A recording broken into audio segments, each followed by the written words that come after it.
Hola, bienvenidos a Un Café en el 42. Hoy tenemos una invitada muy especial. Es una gran amiga, fue mi estudiante en el posgrado de Salud Pública y bueno, es un placer tenerla con nosotros, la doctora María Uzcategui. Ella es médico cirujano, cardiólogo y hoy vamos a hablar de un tema sumamente interesante que es el de los marcadores de riesgo cardíaco, específicamente los nuevos marcadores. ¿Cómo estás, María? Estoy muy bien, muchísimas gracias por la invitación al Laboratorio 42 y gracias, profesor, por estar aquí. Fíjate, todavía me sigue diciendo profesor. Porque Iván. de hecho es así. Bien, fíjate, María. Con la cardiología pasa algo bien interesante. Los cardiólogos, no sé si es mi impresión y la impresión de muchos, pero la gente va al cardiólogo cuando está viejo, es decir, se siente viejo, o cuando tiene un dolor en el pecho. O le duele un brazo por cualquier razón, no importa que sea el que sea, pero va para allá. Y pocas veces piensan en hacerse un chequeo, algo preventivo, algo por el estilo. Y nos hemos dado cuenta que antes se asociaba mucho los problemas cardiovasculares a la edad, a mayor edad, mayores problemas cardiovasculares, pero también hemos visto desde hace unas ciertas décadas para acá que no solamente los problemas cardiovasculares son característicos de la tercera edad, sino que también hay personas hasta que se ven atléticas, que hacen mucho ejercicio, que pasan algún problema cardiovascular. Entonces, primero, cuando hablamos de riesgo cardiovascular, ¿a qué nos referimos? Bueno, cuando hablamos de riesgo cardiovascular, estamos hablando de la probabilidad que tiene un individuo de tener un evento cardiovascular. Por ejemplo, un infarto de miocardio o un ictus, o como es llamado frecuentemente, accidente cerebrovascular. Este riesgo cardiovascular, por supuesto, es estimado por los médicos cardiólogos con el objetivo de que el paciente no presente un evento o por lo menos una muerte en los próximos años. Hay varias formas de evaluarlo. Una de ellas es a través de la determinación de exámenes de laboratorio, pero hay que tomar en consideración todos los factores de riesgo tradicionales que conoce la población, por ejemplo, la dislipidemia, el sedentarismo, la obesidad. Y por supuesto, están otras comorbilidades que incrementan ese riesgo cardiovascular, como es el caso de la hipertensión y la diabetes mellitus. Obviamente, si estos factores de riesgo se tratan, el paciente mejorando el estilo de vida, la alimentación, haciendo actividad física, todo esto puede mejorar. Pero como bien dices, hay otros marcadores que no se conocen, de los cuales vamos a hablar más adelante. Como hemos dicho antes, al cardiólogo cuando tiene el dolor en el pecho. Es decir, pero no piensa en hacer prevención. Tú mencionabas algunos de los factores, desde el sedentarismo, el exceso de peso, incluso los antecedentes familiares. Hay familias donde todo el mundo es decir, no heredan riqueza, heredan problemas cardiovasculares. Sí, eso es cierto. Entonces, siempre se ha hablado y todas las especialidades coinciden en decir que nosotros nos hemos desarrollado más en medicina curativa y terapéutica que en medicina preventiva. Y yo creo que ahí la cardiología, sí, es nuestro corazón, o sea, ahí juega un papel fundamental que se pueda llegar a hablar de ello y se pueda llegar a que la gente vaya al médico antes de tener el dolor. Entonces, no sé cuál es tu apreciación. Bueno, en cierta manera, el problema viene desde el origen familiar, porque hay familias que no le enseñan a sus hijos ni a sus descendientes que deben, primero, cuidar su salud y segundo, que deben acudir al médico de forma regular, por lo menos aunque sea para hacerse una evaluación cada cierto tiempo. Ocurre no solamente en el área cardiovascular, sino en el área ginecológica, por ejemplo, que es algo tan importante. Los niños no los llevan al área de pediatría para ser evaluados, al menos que estén cursando con un proceso infeccioso o se sientan mal. Entonces, la idea es empezar a promover esta situación desde las bases, desde las raíces que serían la familia, el entorno familiar. Los médicos también tenemos que tratar de promover y motivar el hecho de que no solamente se va a tratar pacientes desde el punto de vista curativo, sino preventivo.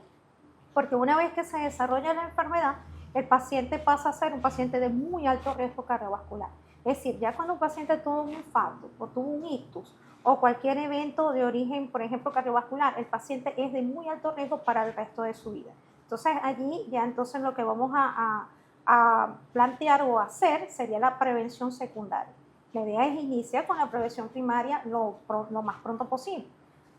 Una de las cosas importantes también es que los pacientes no saben reconocer las señales de su cuerpo. Si tu cuerpo te dice que no te sientes bien, que tienes cierta sensación de malestar, te duele la cabeza, tienes malestar y es algo que es de forma continua, no relacionado, por ejemplo, a un proceso viral, deberías acudir a evaluación. ¿Por qué? Porque el cuerpo te está manifestando que no estás haciendo las cosas bien, que algo debe estar pasando. Es importante complementar lo que sería la parte clínica con los métodos. Los métodos ahí está, por ejemplo, hacer un electrocardiograma al paciente y hacerlo en los laboratorios. Cuando los pacientes van, por ejemplo, al hospital, muchas veces van con un dolor y el electro está normal, los laboratorios están normales, la troponina está negativa, pero eso no significa que el paciente no tiene nada. Uno tiene que tomar en consideración, por ejemplo, los antecedentes personales, los mismos antecedentes familiares y las características clínicas del dolor que presenta el paciente. Entonces ahí es cuando el médico decide tomar una decisión si el paciente se hospitaliza o no. ¿Okay? Entonces es muy interesante lo que estás nombrando. Y en Venezuela tenemos ese problema, es un grave problema. Sí, porque aquí la gente va cuando ya está en las últimas. Y ni siquiera es cuando tiene el dolor, sino cuando ha pasado varias horas con el dolor y ese dolor no se quita. Incluso he conocido tristemente casos de personas relacionadas al área de salud que tienen 3 días con un dolor. No, tiene un dolor, pero él pensaba que se le iba a quitar, que eso era neuritis. Y no era una neuritis. Eso es correcto. Y de hecho, esperar tanto tiempo es contraproducente porque dolor en el pecho es una emergencia. Exacto. Y en el dolor en el pecho hay muchísimas causas, Exacto. Más de 20 causas, pero que siempre hay que descartar las más graves, las que pueden ocasionar la muerte o la incapacidad en el paciente. Por ejemplo, un infarto que no es atendido a la hora, el paciente puede evolucionar a insuficiencia cardíaca y te quedar con una capacidad funcional disminuida y una calidad de vida mala. Claro. Aquí, entonces, no es por volvernos alarmistas, porque entonces ahora todo el que tenga un dolor en el pecho, es decir, que puede ser inclusive hasta por la gastroduodenitis, por una acidez, puede pasar cualquier cosa, una neuritis, va a salir corriendo desesperado. Para evitarse andar desesperado por la vida, pidiendo al cardiólogo por emergencia, es preferible hacer medicina preventiva, es decir, una vez al año acudir a un control, sobre todo, diría yo, si tenemos familiares que han sufrido algún evento cardiovascular, padres o abuelos. Por ejemplo, yo he ido al cardiólogo porque a mi papá lo operaron de un problema de una válvula. Yo vivo bajo estrés constante. Entonces, yo una vez me fui caminando de aquí para la clínica porque tenía un extraño dolor aquí y no quise asustar a nadie. Entonces yo creo que voy a ir allá. En este momento estaba José Carmelo Nucio. José Carmelo me ve y me dice, no, eso es ansiedad. Ok, chévere.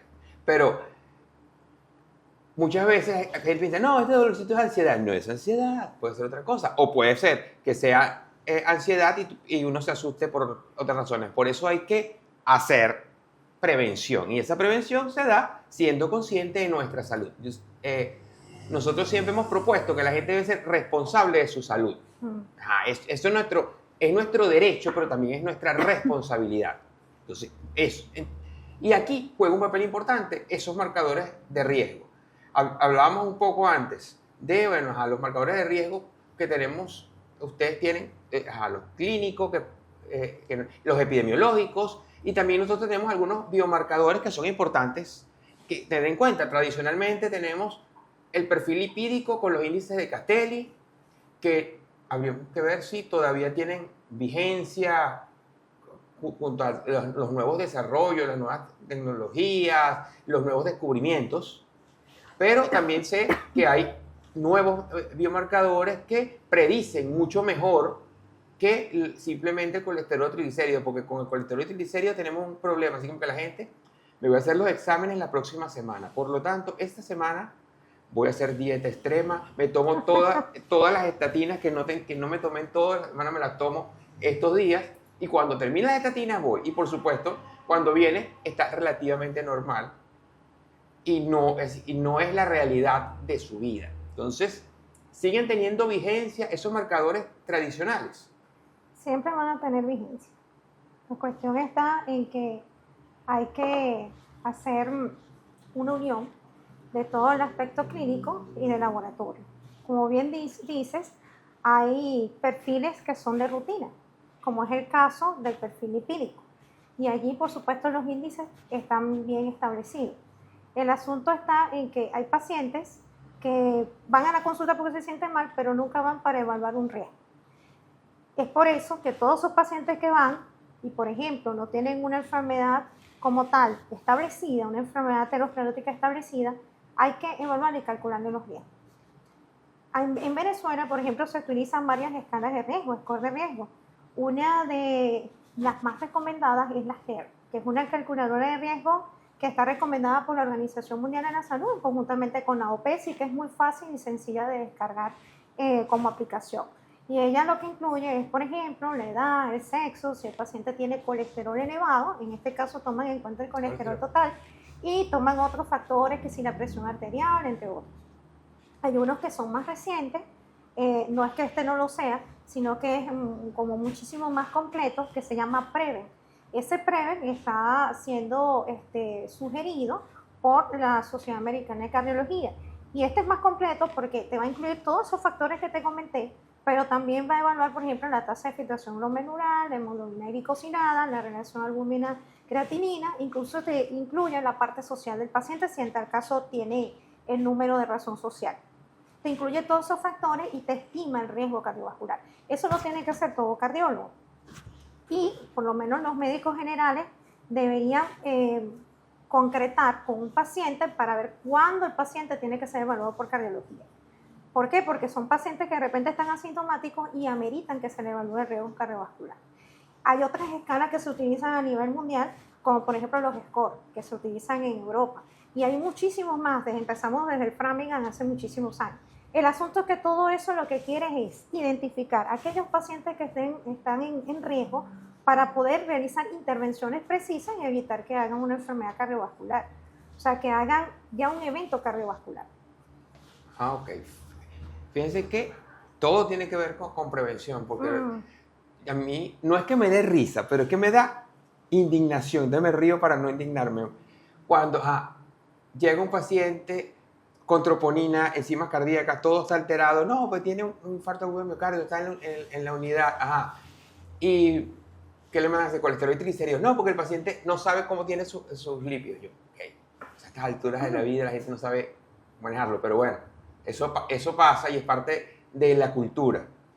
Incluso yo pienso que ustedes deben tener como que su esquema por temporada. ¿Cuándo se vuelven más frecuentes los eventos cardiovasculares? Me imagino que posterior a las fiestas navideñas. Las fiestas decembrinas. Exacto, eso es decembrino. Y en la época de agosto muchos pacientes viajan y entonces no van al hospital por tales motivos. No hay más accidentes y otras cosas allí. Sí. Es interesante todo esto porque si bien es cierto que cuando un paciente tiene infarto de miocardio es posible que consigamos factores de riesgo tradicionales, el tabaquismo, por ejemplo, paciente obeso, tiene síndrome metabólico, de repente tiene diabetes, o el paciente tiene dislipidemia, tiene algún factor de riesgo tradicional. Hay pacientes que no tienen nada de eso y hacen un evento cardiovascular prematuro. El evento cardiovascular prematuro son, por ejemplo, en el caso de las mujeres, cuando lo hacen menos de 65 años y en el hombre menos de 55. Entonces tú te preguntas, ¿pero por qué este paciente hace este evento cardiovascular si tiene todos los valores normales? ¿Ves? Entonces ahí es donde entra en juego tomar en consideración otros biomarcadores. Hay unos biomarcadores que son biomarcadores emergentes, como es el caso de la homocisteína, la vitamina D3, la PCR, que te hablan de inflamación y te hablan de que el paciente tiene un riesgo.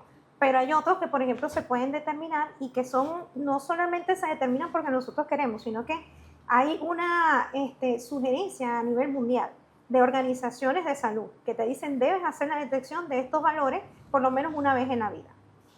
Ok, ahí caímos en eso. Sí, porque nosotros hemos ido evolucionando. Pasamos del perfil lipídico, luego los últimos años la homocisteína ha tomado un papel bien importante, los niveles de vitamina D ya lo identificamos que era un factor importante el déficit de vitamina D en los pacientes, sobre todo en la época de COVID, era un factor de riesgo muy importante para casi todo. Y la proteína C reactiva ultrasensible, que la primera vez que yo la hice justamente fue para cardiólogos, que se utilizaba para ese tipo de cosas. Pero llegó la época de otros biomarcadores, los biomarcadores, vamos a llamarlo, emergentes de última generación, que yo cuando estudié bioquímica clínica, los mencionaban esas partículas, pero que era, por supuesto, en ese momento muy difícil de medir, sino con equipos más especializados, espectrofotometría o cromatografía, ese tipo de cosas. Pero ahora las técnicas han mejorado, hay muchísima mejor detección, hay muchísima sensibilidad. Y entonces aparecen las APO. Y comienza esto, es decir, por eso les digo a los pacientes, cuando los cardiólogos empiezan a mencionar los biomarcadores emergentes, bueno, por supuesto ustedes les explican, mire, vamos a mandar estas pruebas, porque la gente puede que se asuste, porque le ponen ApoA, ApoB y después lipoproteína A. Entonces, muchos dirán, bueno, pero ¿con qué se come eso? ¿De dónde salió esa? ¿Qué parte? Y le dicen, no, eso es parte del colesterol, porque van a buscar en Google y van a conseguir que, bueno, la ApoA forma parte del HDL, la ApoB del LDL. ¿Qué utilidad tiene, por ejemplo, la APO? Bueno, el APO te ayuda a determinar el riesgo cardiovascular. Por ejemplo, si tienes una ApoB elevada, el paciente tiene riesgo de enfermedad aterosclerótica. Inclusive tú puedes determinar la ApoB y la ApoA y determinas lo que serían los índices o la relación o la razón de estos dos apolipoproteínas. El paciente no solamente tiene riesgo con esto, sino con la lipoproteína A. ¿Y por qué son importantes? Porque de forma tradicional el colesterol LDL siempre se ha estimado para decir si el paciente tiene hipercolesterolemia familiar. Nosotros conocemos esa enfermedad, casi todos las conocen, pero el LDL puede estar normal y usted tener riesgo cardiovascular porque tiene elevadas las apolipoproteínas o la lipoproteína A. ¿Por qué? Por ejemplo, en el caso de la lipoproteína A es un factor de riesgo independiente del colesterol LDL. Por lo tanto, es importante evaluarlo. ¿Por qué? Porque cuando yo les hablé de las escalas de riesgo, estas escalas de riesgo no incluyen estas apolipoproteínas. Pero entonces hay unos pacientes que tienen riesgo intermedio o tienen un riesgo bajo y tú necesitas reclasificarlo. Entonces solicitas estos valores en ciertos pacientes selectivos, de forma selectiva, o ciertos pacientes seleccionados, y con eso puedes volver a reclasificar el riesgo. Okay. Sabes que hace poco un amigo que es muy deportista, yo estoy ahorita en eso de las caminatas, el running y todo eso, me dice, pero ¿de qué vale hacer ejercicio y hacer deporte, comer sano y todas esas cosas? Sí, tú no viste a tal deportista, cayó muerto, 21 años, muerto. Este también cayó muerto. No comía grasa, si su vida era un techo de virtudes, no tomaba, no fumaba, no hacía, y cayó muerto. Bueno, es que si no hace nada también. Entonces, podríamos, bueno, yo le di la explicación, bueno, es que hay otras condiciones que tú no ves, como por ejemplo, al principio, cuando se mencionó la homocisteína, que la homocisteína es un factor interesante, pero la APO, que la ApoB alterada con un paciente que tiene LDL normal, bueno, es algo que es importante tener en consideración. Pero caemos en la lipoproteína A, que yo cuando la leí, sinceramente, ¿cómo nosotros podemos hablar de la lipoproteína A? Y que es decir, por lo importante que es un factor hereditario, es decir, que es un factor genético, que no podemos modificar por la dieta, ni por el cambio de estilo de vida. ¿Cómo podemos hablar de ello sin que la gente entre en crisis? Porque, y entonces, ¿cómo hacemos cuando un paciente tiene lipoproteína? Primero, ¿qué es la lipoproteína A? Y ¿cómo hacemos para vivir con ella? Bueno, tenemos que vivir porque la tenemos todo, ¿verdad? Bueno, primero la lipoproteína A es una macromolécula compleja, es como una lipoproteína, como lo es en el caso del colesterol HDL, LDL. Esta lipoproteína obviamente está conformada por lípidos y proteínas. Y la idea de ella es transportar los lípidos a través de la sangre. Sabemos que La sangre más que todo es agua y eso es lo que se llama hidrofílico. Bueno, entonces esta lipoproteína, como bien lo dijiste, tiene una regulación de tipo genética y ella permanece constante en el transcurso de toda la vida. Hay algunas situaciones de variación. Por ejemplo, pacientes con insuficiencia renal pueden tener variación de la lipoproteína A. Pacientes con procesos inflamatorios como enfermedades inmunológicas como el lupus, por ejemplo, en actividad pueden tener variación. Inclusive la menopausia puede tener variación. Y eso es interesante porque usted dice, bueno, si yo tengo variaciones de la lipoproteína A con menopausia, ¿por qué razón no le doy una terapia de reemplazo hormonal a estas mujeres? Porque resulta ser que para el tratamiento para estas pacientes, darle terapia de reemplazo hormonal no es seguro, porque tiene otros problemas, riesgo de trombosis, entre otras cosas. Entonces, bueno, en el caso de esta lipoproteína A, como ya lo dijiste, que es de herencia autosómica dominante, ella va a ser muy peligrosa. Ella es como decir el villano nato. Ese es el villano que nace, no el villano que hace. Entonces, este villano va a ser muy peligroso por múltiples razones. Una de las razones es que es proinflamatorio. La otra es porque es proaterogénica. Proaterogénica significa que forma placas. Se forman placas mucho más fácil a nivel de las arterias. Lo otro es que es protrombótica. Protrombótica porque en estas placas que tienen alta carga de lo que sería un núcleo lipídico así delgadito y tiene mucha cantidad de grasa dentro de la placa, estas placas que son inestables tienden a romperse y al romperse se forman trombos. Eso porque la lipoproteína A es muy parecida al transminógeno y disminuye lo que sería la fibrinolisis. Y el otro asunto es que es procalcificante, que eso la mayoría de las personas no lo saben. Entonces, pacientes no solamente promueven la aterogénesis, es decir, promueven la enfermedad aterosclerótica, sino que también promueven la calcificación de las válvulas. Por ejemplo, hay pacientes con estenosis aórtica calcificada que tienen lipoproteína A elevada. Igual pacientes que tienen la calcificación del anillo mitral y de la válvula mitral se ha conseguido también lipoproteína A elevada. Entonces, eso lo hace muy peligroso. De hecho, la literatura te dice que es 6 veces más aterogénica que el LDL. Imagínense ustedes eso. Vaya. Y entonces eso nos lleva a que no entremos, para que la gente no entre en crisis. ¿Qué hasta? Nos medimos la ApoA, ApoB. La ApoA aparentemente es la buena. Aparentemente. Aparentemente. Pero acuérdate también que hay pacientes que toman estatinas y pueden tener una elevación paradójica de la APO también. También. Eso. Y eso pasa. Tenemos ApoA, ApoB y lipoproteína A y sale alterada. Bueno, vamos a ver primero a quiénes se le pide. Bueno.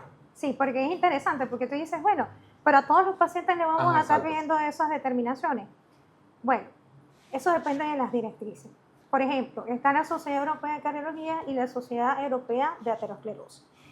Ellos te dicen que puedes hacer una detección de tipo universal, es decir, puedes solicitar este valor a todas aquellas personas adultas, aunque sea una vez en la vida, con el objetivo de identificar a aquellas personas que puedan tener problemas graves. ¿Y qué llaman ellos problemas graves? Por ejemplo, tener una apolipoproteína mayor de 180, porque ellos dicen que esos pacientes que tienen esto tienen un riesgo de enfermedad cardiovascular aterosclerótica de por vida similar a los pacientes que tienen hipercolesterolemia familiar heterozigota. Eso por un lado. También hablan de una detección que puede ser de tipo dirigida o seleccionada. Y un paciente, lo que estabas diciendo al principio, un paciente cuyo familiar, padre o madre o hermano falleció de forma prematura y cuya muerte haya sido por enfermedad cardiovascular. Ese paciente es un candidato a hacer la determinación de la lipoproteína A. También hay otros pacientes, por ejemplo, en el cual tienen diagnóstico de hipercolesterolemia familiar, esos pacientes también hay que hacerle la determinación. Ahora, eso es una sociedad europea. Hay una sociedad o asociación nacional de lípidos aquí del lado de América y ellos son un poquito más extensos. No lo voy a comentar por cuestión de que no vaya a ser engorroso, pero en sí, ellos te dicen adultos mayores de 20 años y adultos menores y niños, prácticamente, porque estas determinaciones se hacen en niños. De hecho, en el Congreso Nacional de Cardiología que se celebró hace poco, ellos hacen recomendaciones de hacerse a los adolescentes, sobre todo si ellos tienen antecedentes familiar de enfermedad aterosclerótica o enfermedad cardiovascular establecida, sobre todo si es prematura, o si tienen hipercolesterolemia familiar, o si son muchachitos que tienen alto riesgo, eso también se le debe hacer, precisamente porque la idea es prevenir. Ustedes dirán, bueno, pero entonces, ¿Qué vamos a hacer si le sale alta? Eso es lo que estabas diciendo, ¿verdad? ¿Qué vamos a hacer si le sale alta? Bueno, lamentablemente, las estrategias para reducir la lipo-A es reducida, es poca. Las estatinas no han demostrado que reducen la lipoproteína A. En el caso de la féresis de proteína, en algunos pacientes en Europa, por ejemplo, lo hacen. Ellos mencionan casos de pacientes que tienen la lipoproteína muy elevada y que han tenido eventos recurrentes de enfermedad cardiovascular. Por ejemplo, tuvieron un infarto a los 25, 30 años, que eso se puede ver, o tuvieron ictus a repetición. En esos pacientes hacen este tipo de terapia. Y la otra es la superestatina, que son los inhibidores de la PCSK9.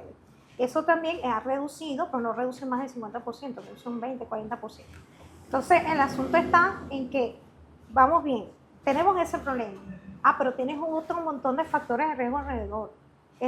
Por ejemplo, tienes una dieta alta en grasas, en azúcares, no haces actividad física, eres una persona, por ejemplo, una persona tipo A y te molestas por todo, o de repente fumas. Esos son riesgos que tú lo estás buscando. Tienes que reducir esos riesgos para que por lo menos te quede uno solo. Te voy a dar un ejemplo. Yo tengo una paciente en la consulta, una señora, ella es muy bonita, ella tiene como 70 años, una señora, pero es una señora que se ha cuidado toda la vida. Es una persona delgada, hace actividad física, tiene su buen trabajo, tiene buena casa, está con su esposo, o sea, es una persona que vive feliz y tranquila. Solamente es hipertensa, pero es una hipertensión de esas suavecitas que con un solo fármaco se controla. Ella no tiene dislipidemia ni nada de eso. Ella fue a la consulta hace unos meses atrás. Cuando se evaluó, se notó, ella estaba completamente asintomática. Asintomática quiere decir que no se sentía absolutamente nada. Esa es la típica persona que debe ir a evaluarse. Ella fue y se consiguió una alteración sutil en el electrocardiograma. Entonces yo digo, mira, hay que hacerte una evaluación un poquito más completa, hay que estratificarte, porque esto que está aquí es sospechoso. Entonces, ¿qué se le hizo? Se le hizo sus determinaciones, un corte, se le hizo una prueba de esfuerzo, y la paciente sale positiva para isquemia de prueba de esfuerzo. Es decir, que probablemente en una de las arterias coronarias tenía una placa de ateroma que estaba obstruyendo. Yo le digo, bueno, eso es indicación de hacerte un procedimiento mayor. Ella se hace su procedimiento mayor, que en este caso fue una coronariografía diagnóstica terapéutica, le colocaron un stent en la arteria coronaria. Ok, chévere. Ella después va a la consulta, está muy bien, excelente, pero ella siempre me pregunta, ¿pero por qué yo hice esto? Si yo no fumo, yo no bebo, yo hago ejercicio, yo soy delgada, no tengo antecedentes familiares, nada de eso. Yo le digo, bueno, no está dentro como tal de los criterios de solicitud, como te los acabo de mencionar, pero vamos a hacerte las determinaciones de los valores de estos biomarcadores. Sorpresa, se le hacen la lipoproteína A y la ApoA y ApoB, la lipoproteína A altísima, 80 y pico. Porque ya tener una lipoproteína A por mayor de 50 es un factor de riesgo independiente de enfermedad aterosclerótica. Entonces ya por lo menos ella se queda tranquila y sabe que no es fue por ella, fue por genética. Fue por genética, ¿ves? Que es diferente. Fíjense, por eso es lo importante de pensar en la medicina desde el punto de vista preventivo, es decir, se cuidó, bueno, salió de eso. Pudo haber hecho, si ella hubiese fumado, de repente no hubiese hecho ejercicio ni nada, la enfermedad la hace más temprana. Porque sabes que esta lipoproteína A está relacionada con enfermedad cardiovascular temprana, potencialmente temprana. Es más, los niños pues, pueden hacer ictus. Cuando un niño hace un evento cerebrovascular y no se sabe por qué, no tiene una cardiopatía congénita, no tiene un aneurisma cerebral, no tiene nada, tienes que hacerle la determinación de lipoproteína A. Claro. Porque puede ser un factor que está asociado con eso. Ahora lo sabemos. Pero ¿sabes cuántos de esos casos de niños, adolescentes y jóvenes superdeportistas cayeron muertos y no sabemos por qué? Eso se llama muerte súbita. Y la muerte súbita, el 50% está relacionado con enfermedad arterial coronaria. Exacto. Y a veces la primera manifestación de la enfermedad arterial coronaria es un infarto, es una muerte súbita, que el paciente cae y falleció. Claro, la manifestación es a través de una arritmia, que generalmente es la fibrilación ventricular. Pero eso es secundario a la enfermedad coronaria. Por supuesto, hay otras patologías que producen eso. Por ejemplo, cardiopatías congénitas, miocardiopatía hipertrófica, o un paciente, por ejemplo, que tenga una displasia ritmogénica del ventrículo derecho. O sea, hay otras enfermedades. Pero mientras se pueda prevenir, lo que quede de nuestra parte, como hablaste de la responsabilidad innata de cada persona, eso se debe hacer. Y un llamado para nuestros colegas, los pediatras, que hay niños que hay que hacer su determinación a ciertas edades. Por ejemplo, en el caso para detección de dislipidemia, la edad seleccionada de 9 a 11 años y de 17 a 21 años que ya le tocaría al médico general o el médico internista. Hay que hacer su determinación de lípido. Pero en algunos pacientes que fuimos los que ya nombramos, a ellos, si hay que pedirle, por ejemplo, ApoA, ApoB y la lipoproteína, hay que solicitarse. Y ustedes que lo hacen aquí en el laboratorio, y no solamente que lo hacen, porque también calculan los índices de riesgo, que eso es muy importante. Ustedes inclusive, o sea, un paciente que me llegó, no es por hacerles publicidad, ¿no? Pero la paciente le llegó todos los cálculos de los índices de riesgo y me quedé maravillada porque hasta me dicen si son grandes o si son pequeñas, porque hasta el tamaño tiene que ver con el problema. Mientras más grande, menos riesgo cardiovascular, y mientras más pequeña, peor, más heterogéneo. Exacto. Y fíjate, todo está diseñado o la medicina a nivel mundial va camino a ser preventiva. Nosotros somos los que nos hemos quedado atrás en el sentido de pensar siempre que yo espero que me duele el pecho para ir al cardiólogo. Eso pasa mucho. Mientras hablabas pensaba en, además de los hijos o de pacientes que son, es decir, que vienen de familias con problemas cardiovasculares, que podrían hacerse este tipo de marcadores, pensaba también en los, no sé, en los atletas de alto rendimiento, porque yo de verdad, yo he visto, bueno, tengo algunos amigos que son atletas de alto rendimiento y yo los he convencido de hacerse todas las pruebas, porque yo les digo, ¿tú te acuerdas de aquel chamo que se cayó muerte súbita, 22 años, y tú no tienes 22? Así que tú puedes caer muerto ahí. Una vez lo hicimos hasta por un trabajo de investigación. A un equipo de fútbol le medimos todos los valores que se nos ocurrió. Entonces le medimos desde perfil lipídico, insulina, medimos índice OMA1, OMA2, todo lo que pudimos. Y bueno, en esa época no teníamos las APO, la lipoproteína A, pero verdad que sí, me parece que a gente que va a tener ese nivel de exigencia física, sería interesante también incluirlo en su grupo, no sé. Bueno, primero que está muy bien porque hacen investigación. Eso es lo que hay que hacer porque hay que ver qué más podemos aportar, ¿verdad? Bueno, ellos son atletas de alto rendimiento, tienen indicación en evaluación cardiovascular. Exacto. Ellos tienen que hacer su electrocardiograma, se les hace un ecocardiograma, inclusive se les hace prueba de esfuerzo. Es precisamente para, por lo menos, reducir el riesgo de muerte súbita. ¿Okay? Con respecto a los marcadores, sería como en la población en general. Claro. Hay que tomar en consideración eso, pero no es una mala idea. Fíjate que eso que estás mencionando va a venir en el futuro. En el futuro, probablemente a todos los pacientes haya una recomendación que exija que a todos los pacientes se les debe hacer la determinación de estos biomarcadores. Probablemente. Lo que pasa es que también hay que tomar en consideración el costo-beneficio y toda esa serie de cosas. Claro. Pero eso va a ser así. Inclusive eso va a empezar en la infancia. Claro, y que interesante porque si sabemos en la infancia que la tiene alta, bueno, ya sabemos que eso no podemos modificarlo por ahora, porque la ciencia sigue avanzando. Pero hay estudios, ¿oíste? Exacto, sí, yo sé, yo vi unos estudios que están interesantes con nuevos fármacos, que muy probablemente en algunos años tengamos una solución, pero aquí va a llegar un poquito más tarde, pero llegará. Pero entonces, si identificamos a un niño que tiene ya problemas con este tipo de nuevos biomarcadores, entonces podemos irlo ya cambiando estilos de vida, estilos de alimentación, alguna actividad física para reducir todo lo demás. Y por supuesto excluirle el alcohol y el cigarrillo de su vida.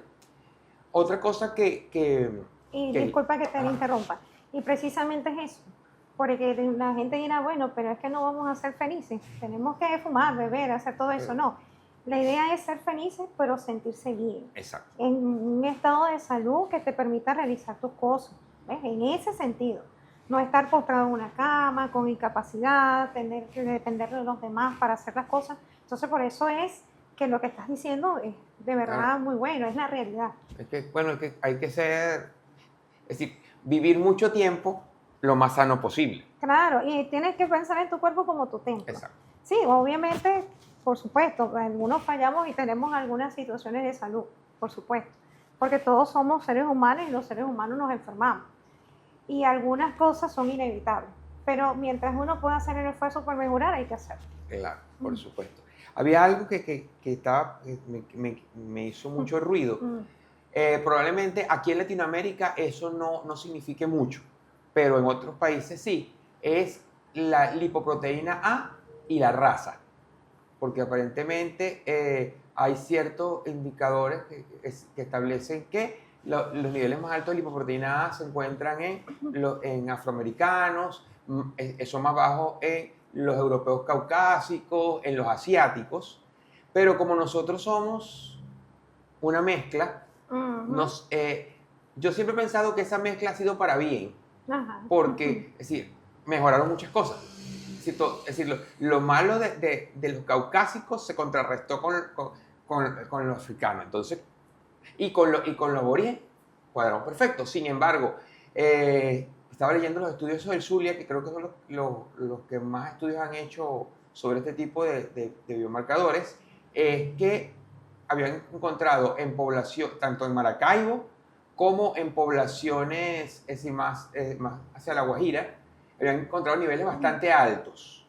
Entonces parece que estaban relacionados con la parte de los guajiros. Entonces, bueno... Es que tenemos que hacer nuestros propios estudios. Exactamente. Aquí hay que hacer los estudios. Eso que estás diciendo es razonable. Hay que hacer nuestros estudios aquí para poder determinar los valores. Exacto. Nosotros sabemos, bueno, los que estamos aquí, los límites, con respecto, por ejemplo, en el caso de la lipoproteína A, sabemos menos de 30 es un riesgo bajo, riesgo intermedio de 30 y 50, y más de 50 es un riesgo alto. Pero de repente eso puede variar, porque han hecho estudios en niños, como lo estás diciendo. Entonces ellos dicen, bueno, en los afroamericanos, en niños, el valor es de 30 y tanto. En estos niños el valor es de tanto. Es más, hay un porcentaje de pacientes que tienen menos de 5 miligramos por decilitro, y dicen que esos pacientes tienen un riesgo bajísimo. Pasa lo mismo que con la dislipidemia familiar, que si por ejemplo, los judíos, que si los canadienses, entre todos esos, hay una distribución también más o menos similar. Vamos a ver qué va a pasar en el futuro. Por eso yo creo que yo soy adoptado, porque en mi familia todo el mundo tiene colesterol y triglicéridos altos, excepto yo. Bueno, tenés suerte. Sí, no, yo heredé lo mejor. Qué bueno, me alegro. Por lo menos, porque yo soy de los que me gusta comer grasa.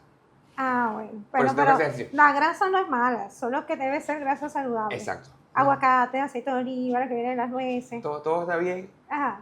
pero hay otras grasas más sabrosas. Bien, ya cerrando esto que ha sido sumamente educativo, sumamente denso, porque sé que hablar de riesgo cardiovascular así como que llama la atención, por supuesto, porque estamos hablando de nuestro corazón, pero y son los biomarcadores, algo que está entrando en boga en este momento. Para muchos será la primera vez que lo escuchen, pero es necesario que ya se familiaricen con esto. Quisiera un mensaje de prevención o tu mensaje para esos pacientes que sean cardiópatas ya o sean simplemente personas que no se sienten bien, pero que deberían acudir a una revisión. Bueno, los que son cardiópatas, como dices tú, ya son pacientes de muy alto riesgo cardiovascular. Estos pacientes tienen que acudir a las consultas de forma regular y permanente. Deben recibir toda su medicación y tienen que mantener sus cambios en el estilo de vida. Y con respecto a las otras personas que no han tenido una patología como tal establecida, desde el punto de vista cardiovascular, esos pacientes tienen que evaluar sus riesgos. Y para evaluar sus riesgos deben acudir al médico, puede ser su médico de confianza, para hacer determinación de ciertos valores y, si tienen la indicación, solicitar los nuevos biomarcadores. Y eso es con el objetivo de lograr bienestar y salud y sentirse bien y tener responsabilidad innata, ¿verdad? Eso mismo. Okay. Eso lo quería decir, eso es importantísimo. Uno, lo de la responsabilidad. Y dos, es que no es que la gente va a salir corriendo a montarse todos los biomarcadores que consigan nuevos, porque hay indicaciones para eso. Primero acuda a su médico, el médico evaluará su situación con sus antecedentes personales y familiares y todo el contexto en el que vive, solicita los exámenes que necesitan. La gente trata de ahorrarse el paso de volver otra vez al médico yéndose con los exámenes, pero muchas veces uno se hace los exámenes que no son, o se hace demasiados exámenes o se hace de menos. Entonces yo siempre le oriento en el sentido de que vaya al médico, sobre todo si es preventivo, vaya al médico y el médico le dirá qué se va a hacer, porque todo el mundo quiere matarse con un perfil 20 y con todos los marcadores y las pruebas más raras que consigue, pero no, es necesario que primero sea evaluado y sea, hagamos medicina preventiva, hagamos medicina desde el laboratorio de manera razonable. Sí, es decir, lógica, es decir, vamos a razonar por qué hacemos tal prueba. Las pruebas no son baratas y tampoco son la solución, porque te haces todas las pruebas y después no tienes dinero como para el tratamiento o no puedes hacer más nada. Entonces, es necesario que la gente sea bastante racional y responsable con su salud. Bueno, gracias por haber venido. El laboratorio y este espacio está siempre bienvenida. Podemos hablar de otros temas menos escabrosos que el infarto. Okay. Por ejemplo, yo diría que debemos hablar sobre la importancia del ejercicio físico tanto en niños como en adolescentes, jóvenes y hasta en adultos mayores con respecto a la salud cardiovascular, porque es hora de hablar también de lo bueno. Ah, claro. Porque que sí. yo troto todas las mañanas y a las 5 de la mañana ya hay un gentío trotando toda la Avenida Libertador, caminando. Hay una señora que debe tener sus 70 y para allá y yo no les puedo seguir el paso. ¿Qué señora? Entonces, es interesante que la gente está tomando en consideración su salud, está volviéndose más responsable, pero hay que, creo que, tomarlo en serio también la parte médica. Así, no es que me vaya a trotar solo, sino también necesita que me evalúe a alguien y me diga qué voy a hacer. Porque claro, así es que pasan los problemas. Sí, sí. Entonces, muchas gracias. Gracias a ustedes por la invitación y también los encomio por estas sesiones que están realizando, porque es importante educar a la población. Y entonces esta información les va a llegar a todos, por lo menos lo más concreto, que eso es algo bastante extenso. Claro, por supuesto. Bueno, gracias a todos por su atención y ya saben, nos vemos en una próxima edición de Un Café en el 42.